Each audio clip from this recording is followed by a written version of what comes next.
Are you ready?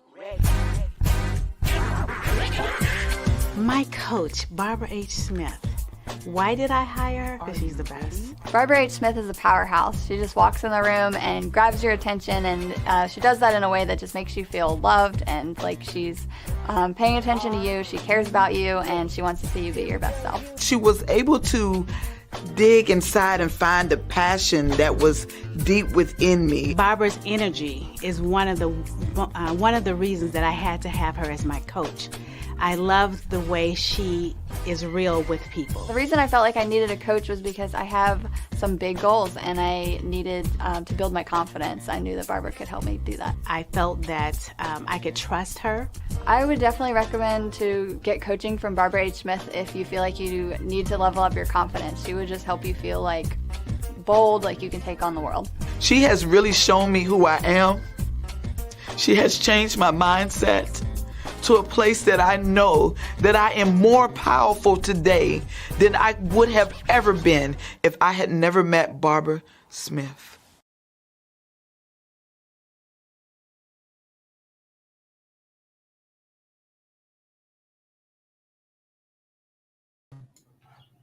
Here we go. Here we go. So excited. It is Thursday. Oh my gosh.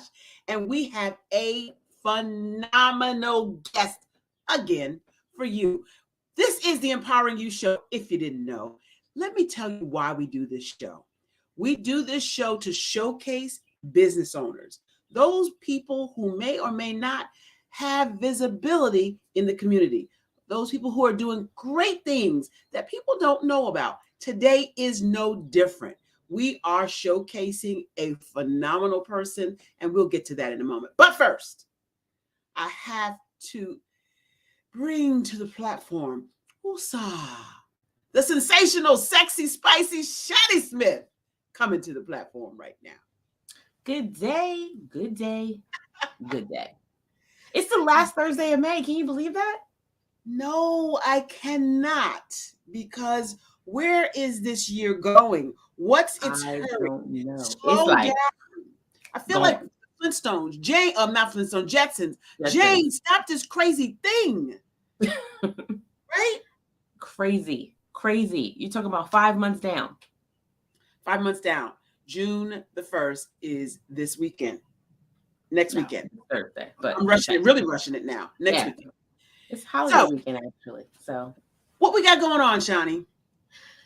Oh my gosh, what don't we have going on? First of all, with time going so fast, you want to make sure that you block out your calendar right now for October 13th, 14th, and 15th to make sure that you lovely ladies, sorry men, you lovely ladies have yourself in Ocean City, Maryland this fall in October, because we are having the Sisters Inspire Sisters to Advance retreat.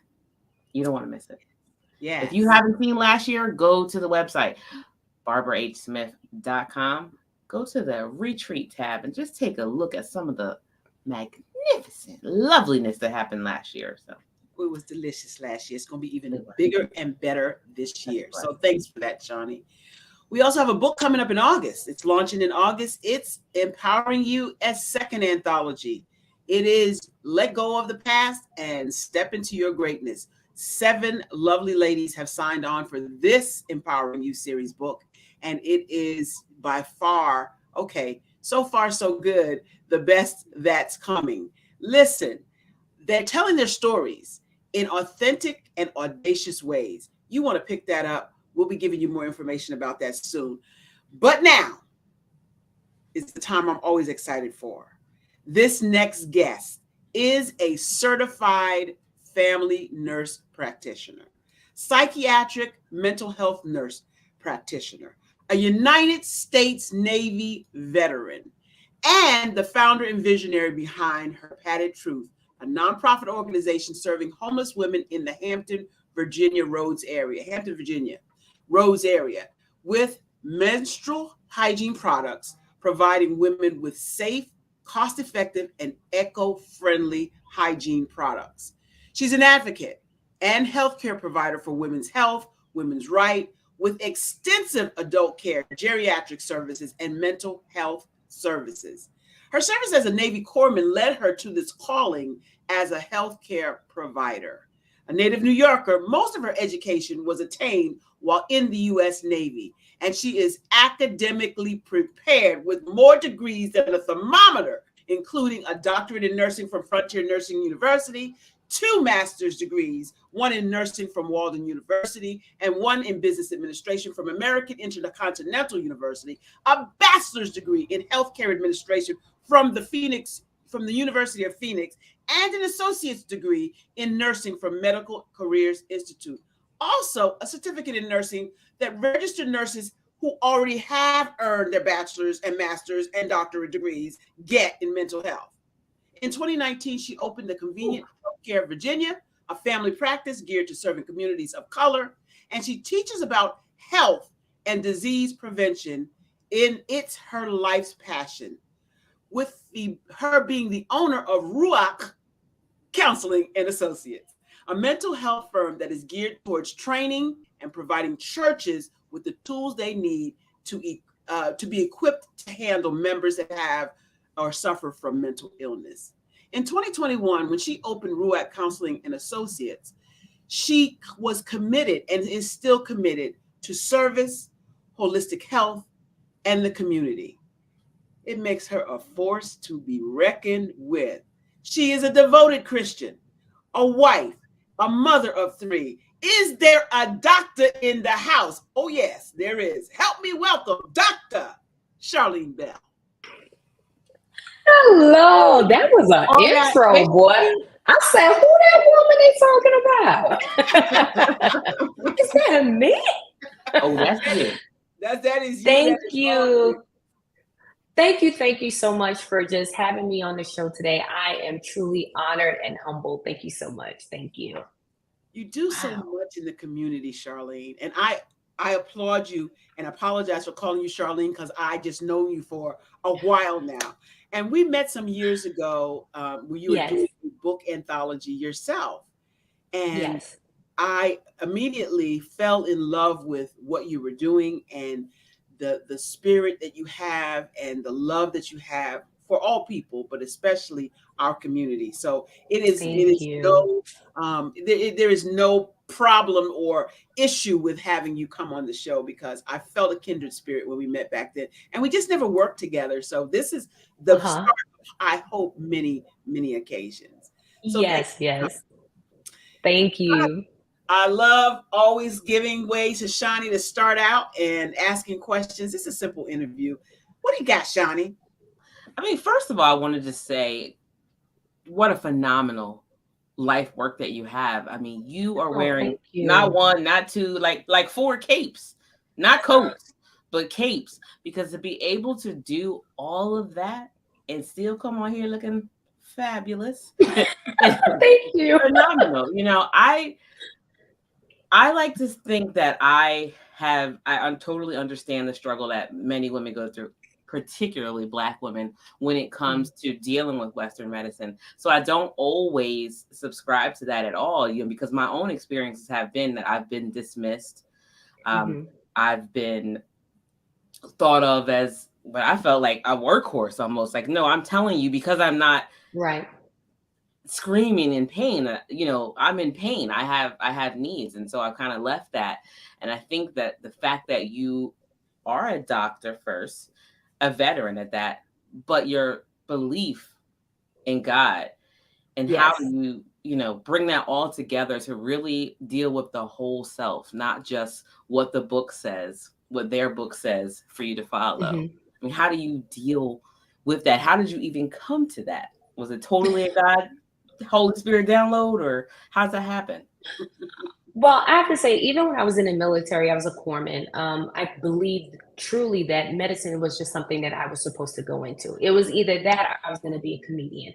And the great part about it is that I put my comedy. Stop. Did you say or a comedian? Because to be quite honest, I'm extremely funny, right? So just growing up, I was always able to make people laugh. And it was funny, laughter is medicine. So it was just ideal that I would go into this field. But to be quite honest, me being a veteran, African American, a Christian, a woman. I've been in those positions where I've been on the opposite side of the table where I needed care. And though my face may have not have grimaced to show the pain that I was in, I didn't look how bad off I was saying. And I always vowed to myself that I would never treat my patients in the same fashion. You know, pain is subjective. It is not objective. Right? So I can't say your 9 of pain may not look like my 9 of pain. So what I do is I assess my patients and I collaborate with my patients. I think that's really the biggest thing. I come alongside them. It's not just what Dr. Bell thinks. It's what can we do together to create a treatment plan that you will stick to? Because you have times where a provider will give you an antibiotics for an infection. Everybody has done this. And you're supposed to take it for 10 days. By day 4, you feeling really good. So what you do, you save them extra 6 pills because you already feel good. And you never finish out the treatment. But what people fail to realize is the reason why we gave it to you for 10 days is even though we know you may feel good by the 4th day, that does not mean that the infection is gone. You still need to finish out the regimen of medication. So what I try to do is collaborate with my patients so that we have a better understanding of what the treatment plan is, and also so that they can have a better outcome. The likelihood of my patients continuing with the treatment plan that we have derived together is of high success. Why? Because they're in agreement with them. It's not just me telling them this is what you're going to do. I don't profess to act like I know everything, but I believe when you bring the patient in, bring them in on the treatment plan, that they're more apt to follow the treatment. Oh, now can I ask you, are you accepting virtual? I was just thinking that. Is she accepting more patients? Where you located? Because I'm a doctor, for real. So, unfortunately, but fortunately, I am not seeing any new patients because I have over 1,600 patients right now that I treat. 1,600. 1600? 1600. Now, mind you, they don't all come to me every year, but I have a patient panel of 1,600. Oh, Lord. Okay. I don't know why you don't expect nobody, but so you can't squeeze us in, is what I'm hearing. Unfortunately, not at this time. All my patients are living at this point, so when they transition or go on to glory, there may be a spot that may be open, but I can tell you right now, my patients live very long lives. I don't want to wish death on anybody. I ain't saying that, but maybe like, on your lunch break. I ain't trying to off nobody, but I need somebody to move out the way so I can get in where I fit in. Oh no, not move out the way. Oh Lord. They could reschedule. How about that? Well, you know what? I'll get you guys on the wait list. And how long is that? So serious though. So I am too. We can talk offline. Talk offline about the wait list. Okay. All right. I'm loving that. Sorry. I got caught up. Sorry, not sorry. Let me tell you what. When you find here's the thing, in all seriousness, that we're clowning, but in all seriousness, audience, when you find someone who is all in on bringing the patient into the conversation. So many of us have experienced, okay, what's wrong with you? What are you experiencing today? What's going on with you? And you begin to tell them, what might be your diagnosis of what's going on with you. And they begin to start writing prescription before they really understand what is the problem. So or is this idea of what do you really want? Do you just want drugs? Do you just want pain pills? Is that the only reason why you're here? It's an assumption that you're there for it's a stereotype. And unfortunately, it's a stigma that comes with a lot of Black and brown patients when they go into facilities, and especially if they're talking about pain. So I didn't mean to cut you off, but I definitely wanted to say that. No. It's definitely true. And what's even more scary is that you're so ready, not you, Dr. Charlene, but you, doctor person, is so ready to write a prescription for what ails you, the symptom instead of the problem. Find out what the root problem is. Let's solve that. Right. Okay. Yeah. Don't just write me a prescription, which is why I don't really talk about anything that's going on to certain doctors. I'm fine. I'm good. Little Advil, little Lee. I'm good. Whatever. If it is prolonged, then I might say something. But I'm not just going in there like some people As soon as they get a headache, a toe ache, a knee ache, they going in talking about I'm hurt. No. I'm not that one. But for people out there who are listening and hearing from you, Dr. Charlene, someone who is genuinely concerned, and not to say that there aren't a lot of doctors that are genuinely concerned about their patients. I'm not saying that at all.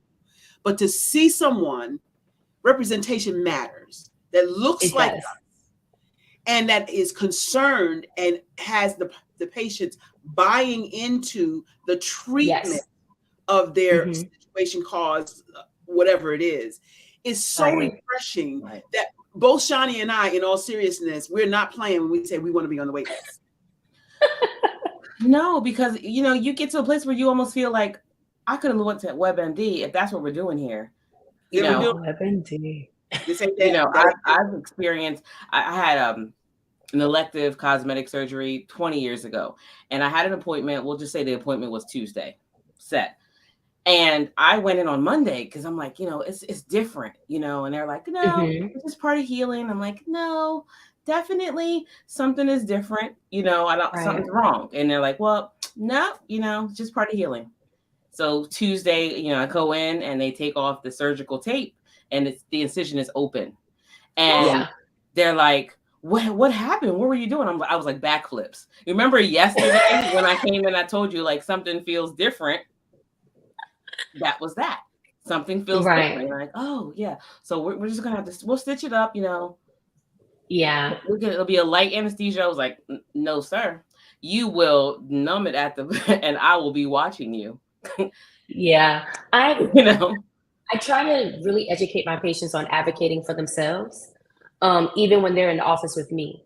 And the reason why that's important is because sometimes when you are uneducated about your own health and how your own body works, you'll be more apt to just believe what someone tells you. So I think that it's important for my patients, I educate them on, this is what the numbers of your labs mean.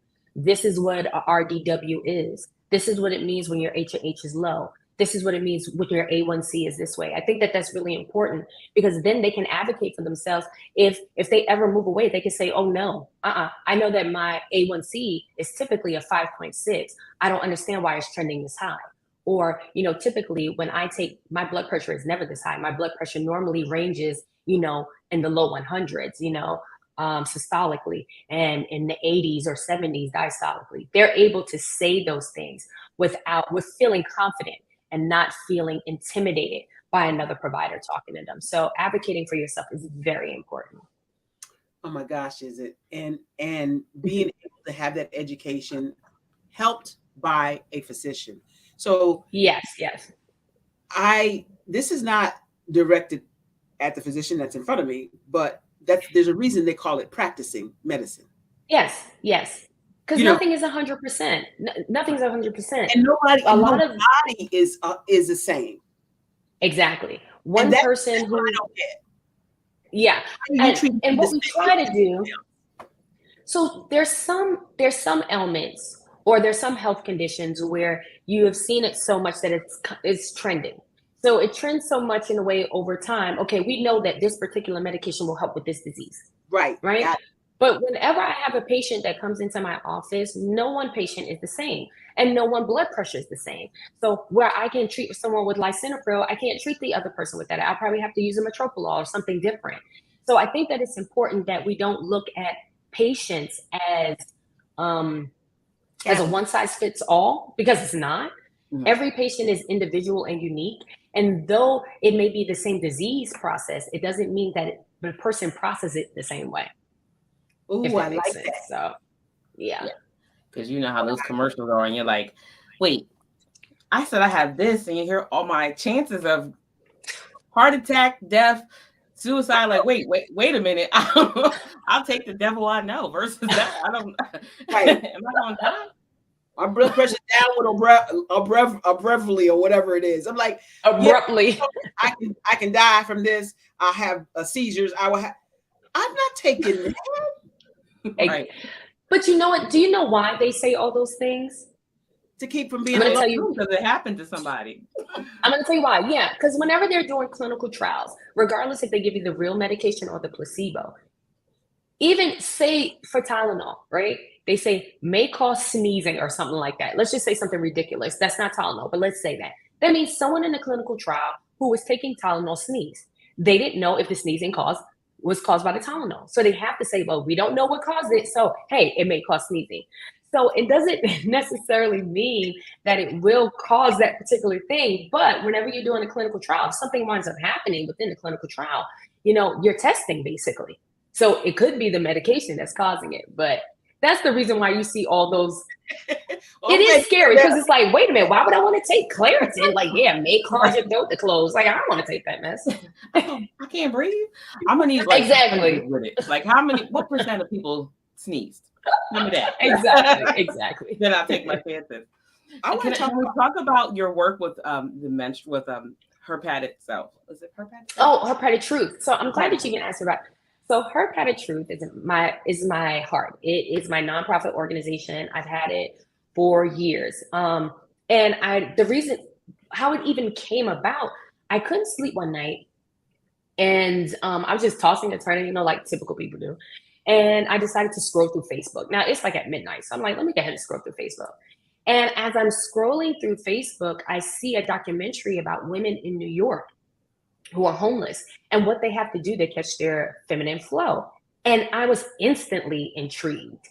And I was like, what? I never even thought of or considered women not having access to menstrual hygiene products. And I remember I was living downtown Newport News, and I was on my way to my favorite little spot, Chickasee, and I was gonna get me a pint of gizzards, fried extra hard, right? And I remember there was a woman who was walking down the street, and she was homeless, and you could tell that there was some mental instability that was there. And as she was walking down the street, she had on gray sweatpants, and there was blood on the back of her sweatpants. And as she was walking, people were just pointing and laughing, and nobody was doing anything. And something in me was like, well, this woman, obviously, if she knew she was bleeding on herself, she would do something about it. But not only was she on her cycle, but then she did not have awareness of what was going on. And I remember taking her up to the McDonald's up the street and getting a hot cup of water and taking her in the bathroom so she could at least wash herself up, and getting her, some clean underwear and stuff like that from like the local Dollar General, some shorts and some underwear.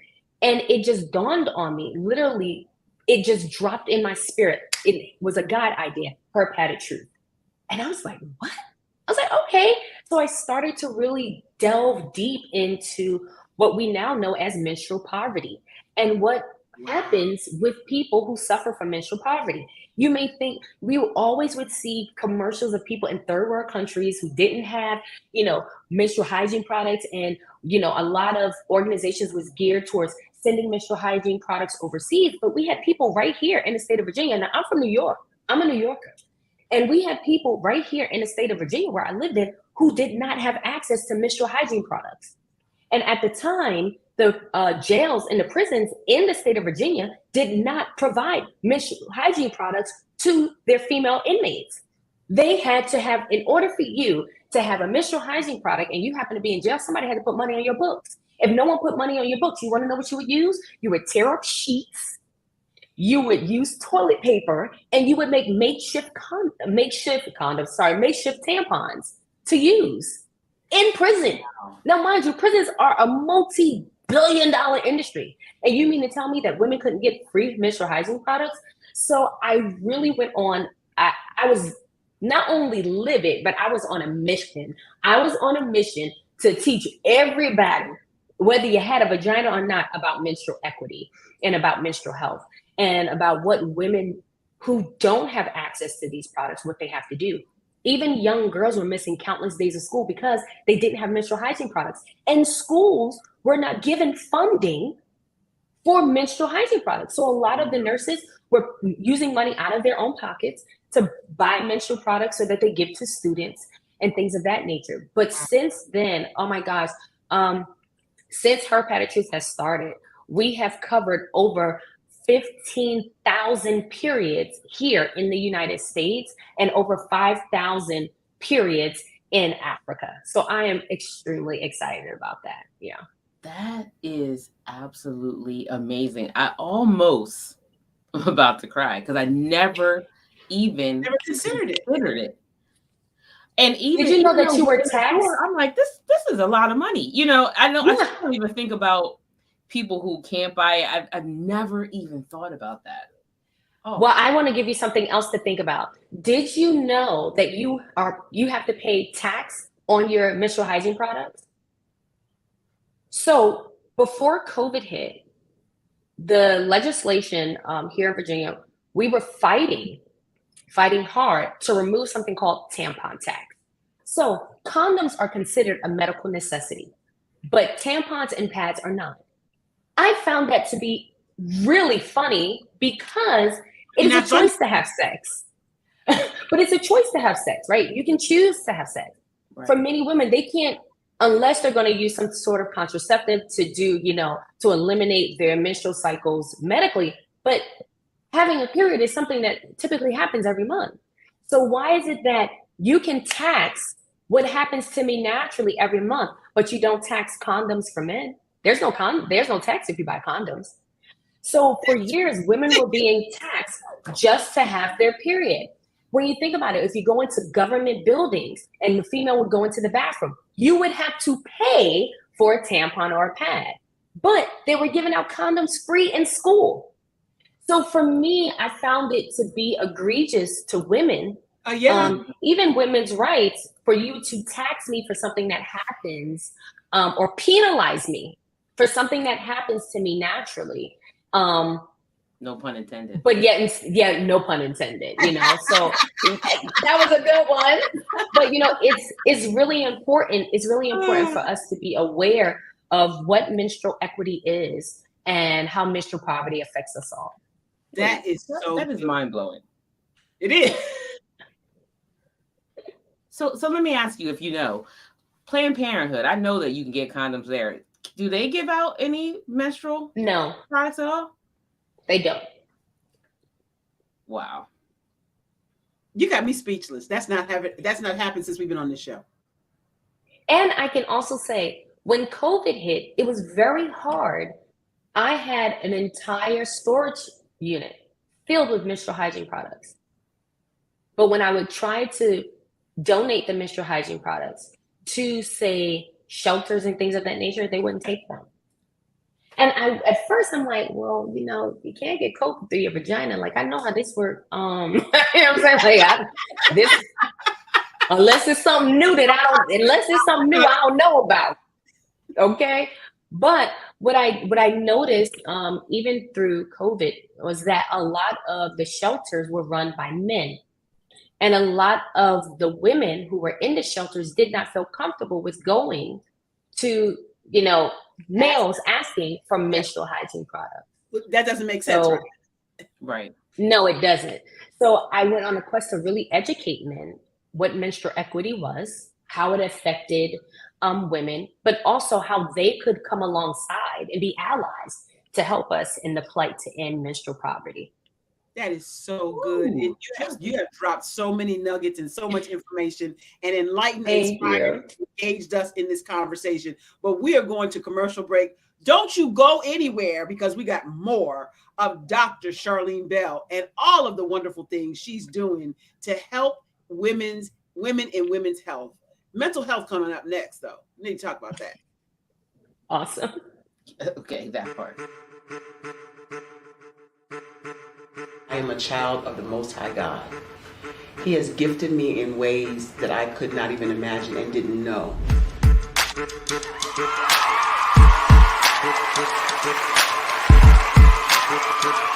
There was a time when I didn't know who I was. I listened to other people tell me who I should be, what I should do. I listened to people telling me that I should be a boutique owner, that I should be a construction manager, that I should be a laborer. Have you ever felt like you should do something else, be something else, go somewhere else, be wherever you wanted to be, and you felt like you were in a box? Anybody in the room? And you couldn't get out? Anybody in the room? And you kept trying to go and you couldn't get out? Anybody in the room? But let me tell you, you need to rock the box. Rock the box.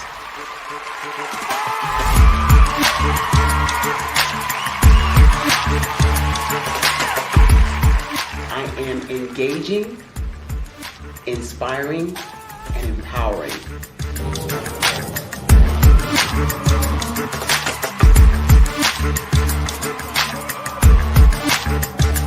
I would give you everything I know. Just by touching you, if I could, by osmosis, give you every single thing I've learned, I've gone through, I know I would. We know that's not possible, but as it is possible, I love to share information with people. Some of you out there, people have told you that you can't be, you can't have, you can't do. But I will tell you, like Kinston said, you can, you must, and you will. If it's to be, it's going to be me. You got to say it.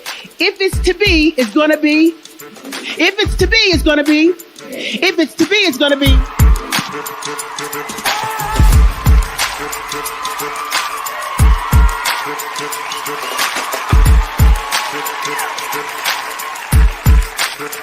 Barbara is because she believed what her mama said about her and not what other people told her. Every day you wake up, when you're in a situation, it's your choice whether it's an advantage or the disadvantage. She gained her confidence and her life, and now she is a testimony.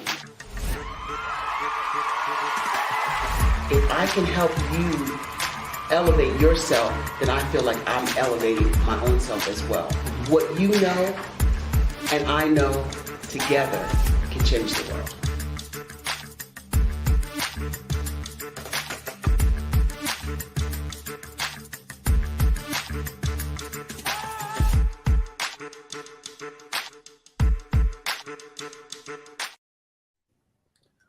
And just like that, this time.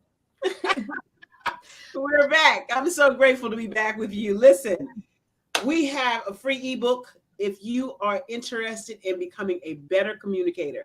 How to speak with power, how to present with power is on your shelf as soon as you press click and download. So check it out. It is How to Present with Power. You can go to the website or follow the link that Mark Theoretti put on the bottom right now. I'm just saying. It's bit.ly/capital BHS, capital F, free ebook, capital E. Before we get into mental health, I'm just dying to ask Dr. Bell. I'm sorry, Barbara, but I just have to.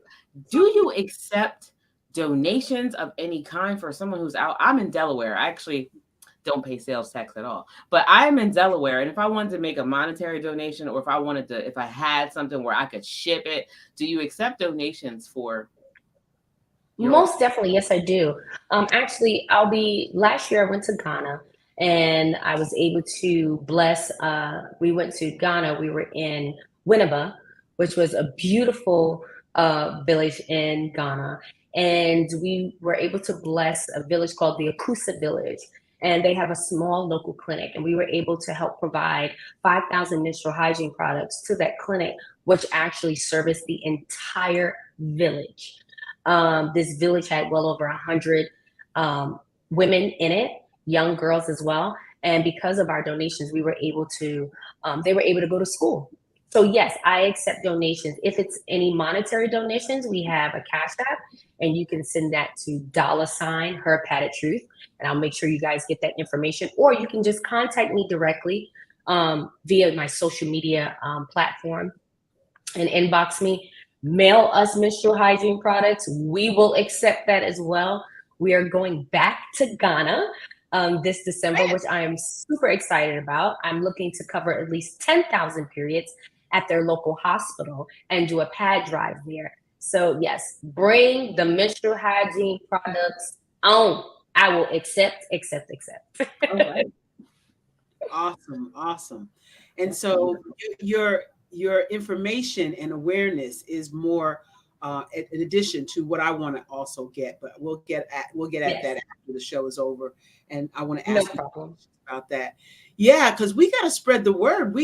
There is so much information that you just gave that I was totally unaware of, oblivious. You know, we are privileged in our own right. You know what I mean? Yes. Because when I go to Kenya, well, we'll be going in July.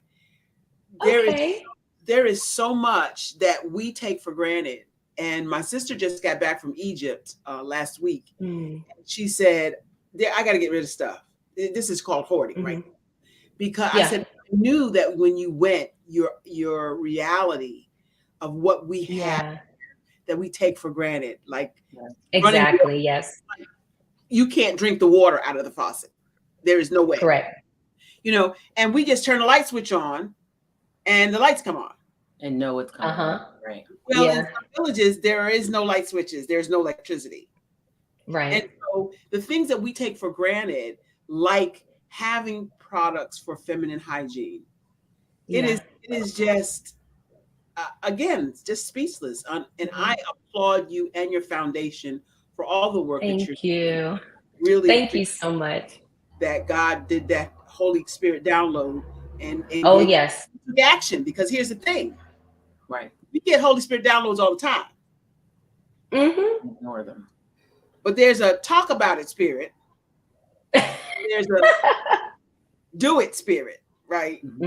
Some of us talk about it, and some of us don't be about it. So if you're not just talking about it, you're being about it. I'm so proud and grateful to know. Thank you. And thank you so much. Thank you so much. Thank you. Something that's really coming up in the media today that should have been in the media a long time, and that's mental health care. All of us could use some mental health care. Let me speak about me. I could use some mental health care. And there's stuff that we carry.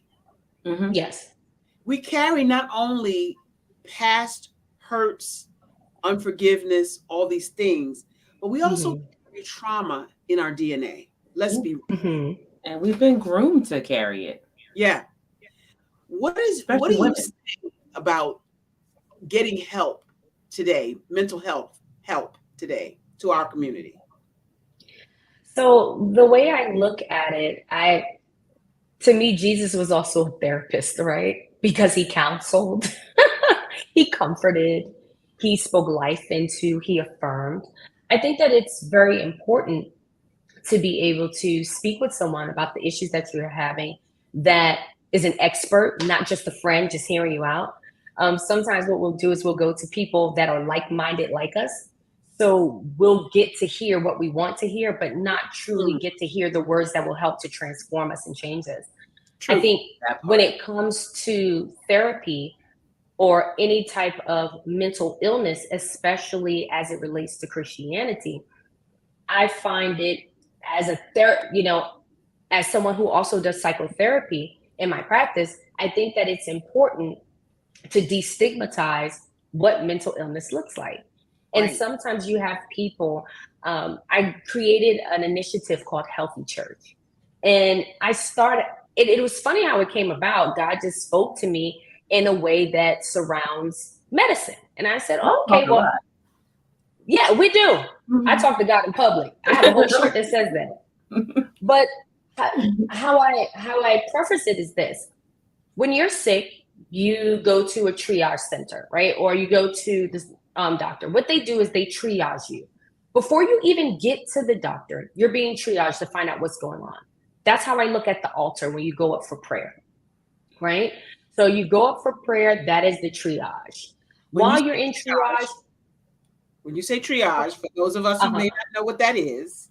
Oh, okay. What do you mean? All right, great. So when you go to, say, a hospital, because I look at the church as a hospital, before you go to the back room to see the doctor, they take you to a triage room. The triage room is a room where someone sits down with you to find out what ails you. They do your vital signs, because if it's something that is acute, they may be able to fix it right there in the triage room, right? So it's almost like the pre-op, before you go see the doctor. So I look at the altar the same way when you go up for prayer. That is the triage. The parishioner or the person, you know, the intercessor is asking you, what is it that you're going through? You know, what would you like prayer for? You tell them what it is that you would like prayer for. They pray for you, right? So in triage, once we find out what's wrong, how long have you had this issue? Have you taken anything to help make it better? Things of that nature. If that's a no, we do your vitals. We may draw some blood if we have to. And then we come up with a treatment plan, right? I see the altar the same way. When the intercessor is praying for you and calling out those things that are necessary to call out, that God is downloading to them, whatever generational curses that you may have over your life, whatever pains or things of that nature that may ail you, and they are calling that out, they are giving you a prescription, right? Just how if you were getting triage, okay, you have an upper respiratory infection, here's a Z-Pack, here's some prednisone. If you are going to a hospital, they'll say, I would like to follow up with you in 7 to 10 days to ensure that the medication that I gave you works. A lot of times the issues that we have in church is there is triage, but no follow-up. So I give you the prescription, but I don't know if it worked because you haven't come back to me and I haven't done a follow-up. So that's where Healthy Church came into play. Healthy Church was designed to help churches to identify members in their churches who were suffering or going through a mental crisis. You want to know why? Because sometimes it's hard to identify a demonic attack from a chemical imbalance. Come on. Not saying that there's not a demon that is in operation. However, if someone is out of their right mind, it may be hard for them to receive the word you're trying to give them until they can be stabilized on some medication. For some, they may not need medication. You can rakabashata and take it out, right? But in other cases, you can. But I have to say that because I believe in God and medicine. Right. Luke was a whole physician. A whole physician. So if God didn't believe in the power of, his might, but also in the power of physicians and doctors and things of that nature, I doubt that he would have a man who happened to be a doctor who would go around to show, medicine, but this was God's power. So I don't negate the power of God, and I don't negate medicine. I just feel as though we don't have to be as heavily reliant upon it when we are in tune with the great physician. So that's where Healthy Church came about. So what I do is I help to educate and I train lay members in churches to become mental health first aid coaches, mental health first aiders. And what it does is it helps to take a lot of the pressure off the pastor. Because to be quite honest, many of your pastors are not licensed or educated to do mental health counseling. They're just not. And what a lot of churches have done in the past is they have operated in these particular facets without really having the education or credentials behind them. And what they do is they make the person even more fragmented than when they came to them in the first place. So they start saying that, the Holy Spirit can heal you. Yes, Holy Spirit can heal you. The power of God can heal you. But sometimes there's more necessary, some coupling with the Spirit of God with either medication or mental health professionals that are trained to talk you through psychotherapy, through whatever issue you're going on. Our church has been notorious on a whole, not every church, notorious on the whole for stigmatizing mental health as you either crazy or you haven't been delivered.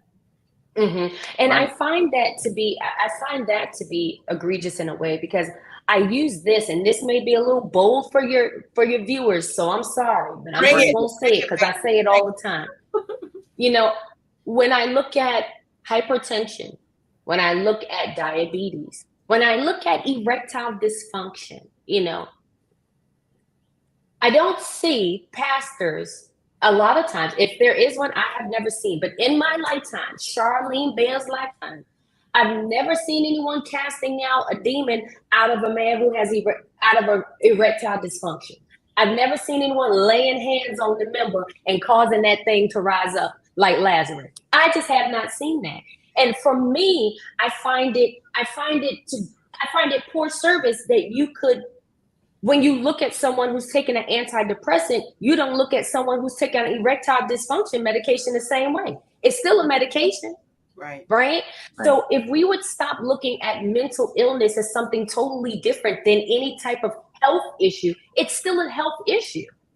It's no different than diabetes. It's no different than hypertension. It's no different than erectile dysfunction. It's no different than cancer. It is a health condition, right? So if we can destigmatize mental illness and really be able to equip our churches, especially our urban churches, equip them with the necessary education that they need so that, you know what, if you're not equipped to handle this, after you have prayed and tarried over that person and you have cast out devils, all right, now what we can do is we can help to bring them in therapy. Where did the root start?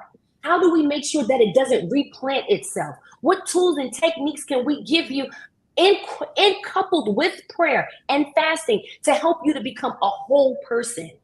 And I think sometimes we want to take the responsibility. I want to take the ownership of healing you. God does the healing.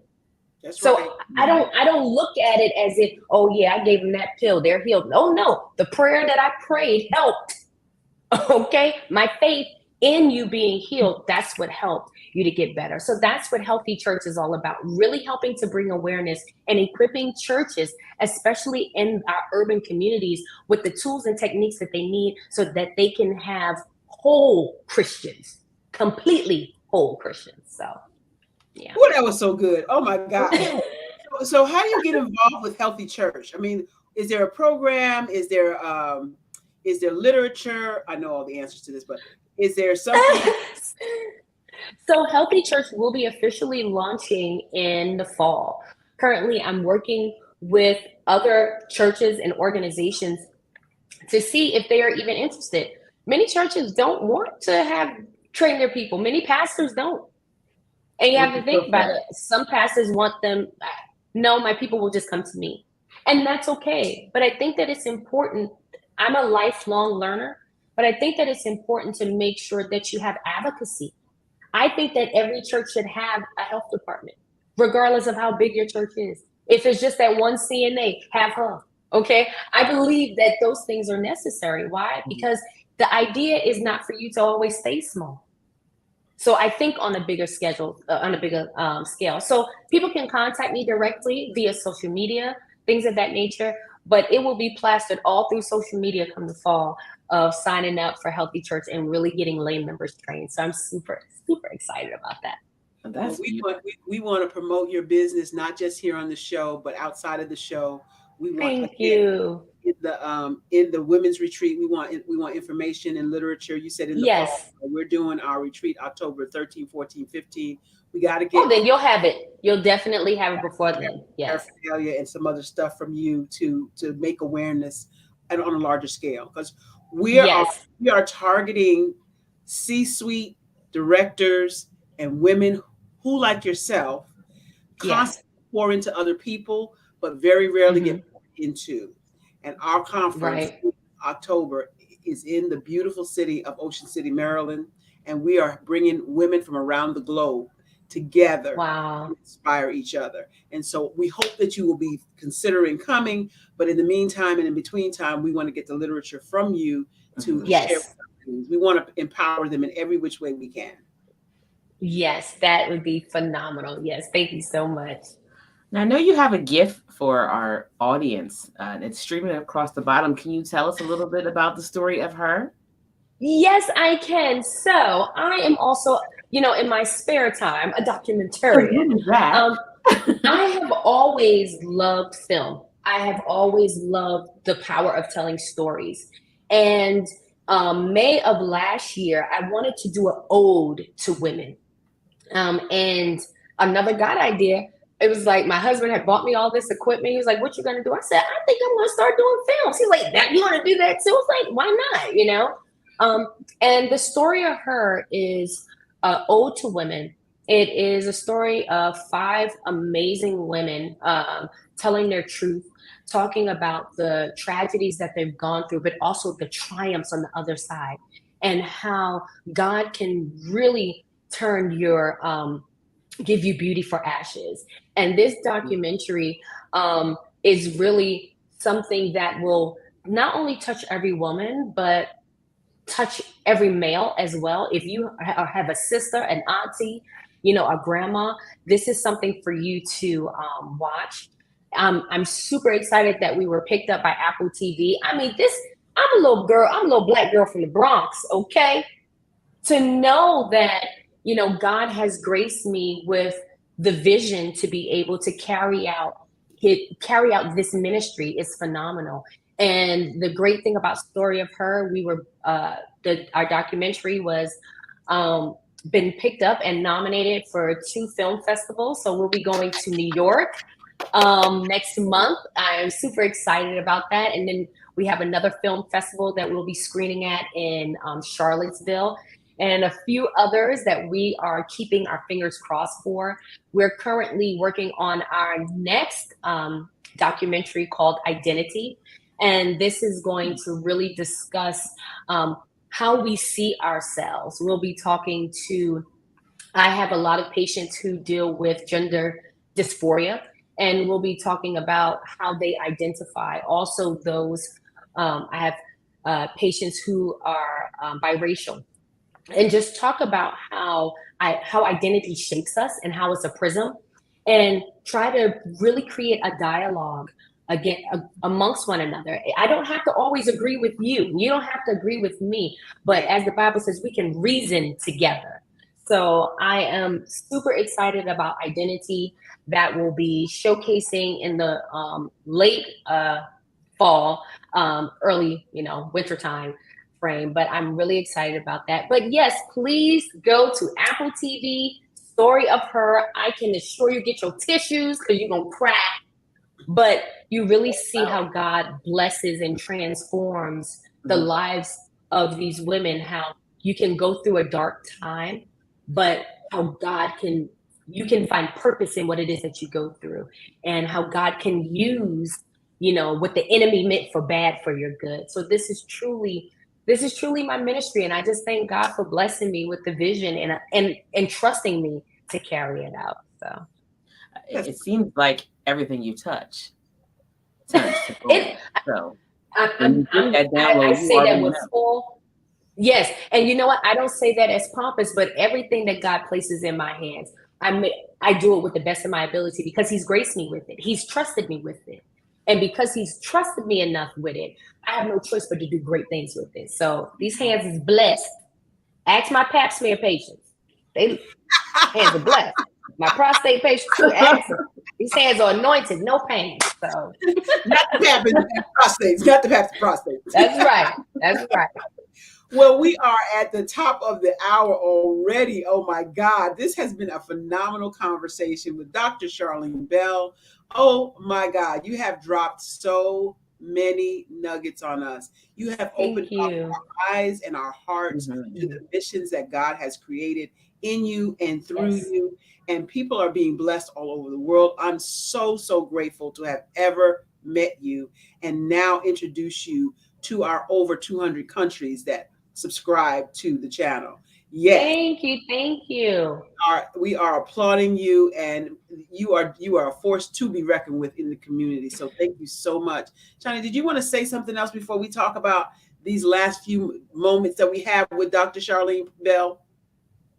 I mean, other than we're going to talk in the green room about how me being a virtual patient works, I just want to thank you really for shining the light on it, because I really, as a woman, never thought about another woman not having pads. And I almost feel embarrassed, or stupid, almost. Wait, duh, we all need it, And I'm just so grateful that you're doing what you do. I encourage anybody to reach out to you and start something in their own area as well. Yeah. Please let me know. Pad drives all over. Yeah, if you want to start up a pad drive and collect donations in your local area, that is great. Ms. Barbara Smith, you're going to Kenya, you know what I mean? Let me know. We could have a herpaddedtruth in Kenya. There are vaginas all over the world that need pads. So it would be great. Let's start an initiative. I'm a vaginal enthusiast. This is what I do. I'm a vaginal enthusiast. Check out your comedy right at the end again, okay? That's what I am. I am. I'm a vaginal enthusiast, and I am all in support. So uterine power to all. Because you need us. Let's just face it, right? Don't get it twisted. It's right. This has been a phenomenal conversation. I hope it has also been for you. Ladies, don't forget, we have a retreat coming up October 13, 14, 15. You need to be in the place. If you are doing anything in business and you don't pour into yourself, this is where you need. The information is going to be coming out soon. We want you to know it's coming. It's coming. It's coming. It's coming. So thank you so much again, Dr. Bell, for being here. Thank you for all. Thank you. It's my pleasure. Community. Continue. We pray God's blessings over your life, over your ministry, over your practice, over you and your family. We pray God's blessings over everything you've done and is going to do with the help of God. Thank you. Just know that greater is coming, because greater is he that's in you than he that's in the world. Thank you so much, Charlene Smith, for being here with me. You always by my side. I cannot even think without this lady next to me. Sometimes it's just off the chart that she has to help me think. But I am so grateful for you all the time, always there, always present, always thinking, always supporting, always doing. And I thank you so much for that. That's our show for today, ladies and gentlemen of the audience. You have not seen nothing yet. We got more sensational guests coming up. We got more sensational products and services to help you, serve you, believe in you, uplift you, empower you, and inspire you. We are BHS and Associates, the Empowering You Show, and we want you to know what time it is. What time is it? I don't have a watch, but I know what time it is. It's time for you to step into your greatness, because the world is truly waiting for you. Thank you, Dr. Charlene Bell. Thank you, Shawnee Smith. Thank you, Mark Lee, Dr. Eric Kelly III. Oh my goodness. Dr. Eric Kelly III for having us have a show. Thank you, Lord. See you next week. Yeah, Wall Street hackers are coming up next. Engage, inspire, empower. That's what I help you do as a celebrity, speaker, trainer, and coach. Hi, I'm Barbara H. Smith, known as the Masterful Presenter. I am the one that can help you dig deep inside your passions and deep inside your life to get you to the place you always dreamed. I had the pleasure of hearing Miss Barbara Holmes Smith speak today, and just from her speaking to me today, I have realized that I need to have personalized my alter ego and be able to put myself out there a lot more. I help through speaking techniques, teaching you how to use your words and your body language to inspire people to come up higher. Today's presentation with Ms. Barbara was just outstanding. She has really helped me with her personality, with her being so genuine and passionate about what she believes in and helping to coach, train. Her sense of humor, her energy is just incredible. How do I do that? By coaching and speaking and training. I help you with whatever it is that you want to do next. What is your next? Are you ready to take your life, your career to the next level? I can get you there. Contact me at www.barbarahsmith.com.